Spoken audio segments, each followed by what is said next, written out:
Do you know what the number one obstacle is to setting a boundary? It's probably not what you think.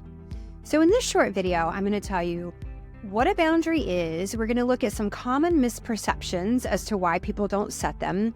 And then at the end of the video, I'm going to tell you what the number one block is to setting a boundary. So let's jump right in.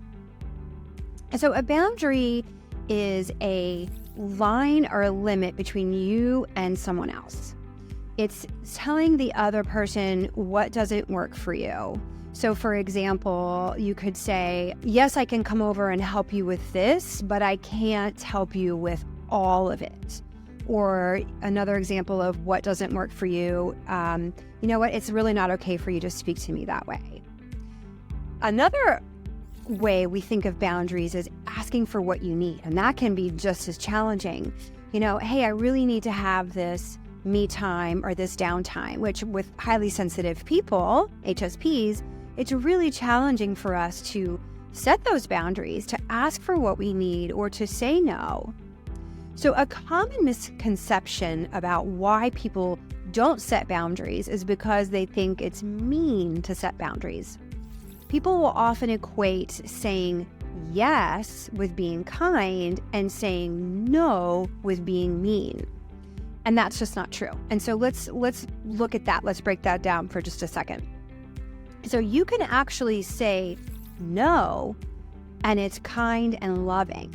So for example, let's say you have a child. So my daughter's 7, and if I let her, she would eat ice cream every single day because kids love sugar. I mean, frankly, sugar is super addictive.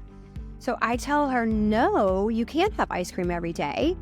And that's a loving, kind thing for me to do to her. Now, on the other hand, you can say yes, and that's unkind. So for example, let's take the exact same scenario. Let's say that every time I say no to my daughter, you can't have ice cream, she pushes back, which is true.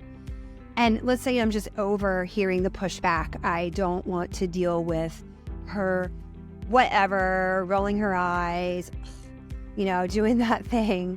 She's 7, right? We're in for it. And so I say, you know what, just go ahead. I don't care. Have the ice cream. So in that instance, I'm saying yes, and it's not loving, it's not kind.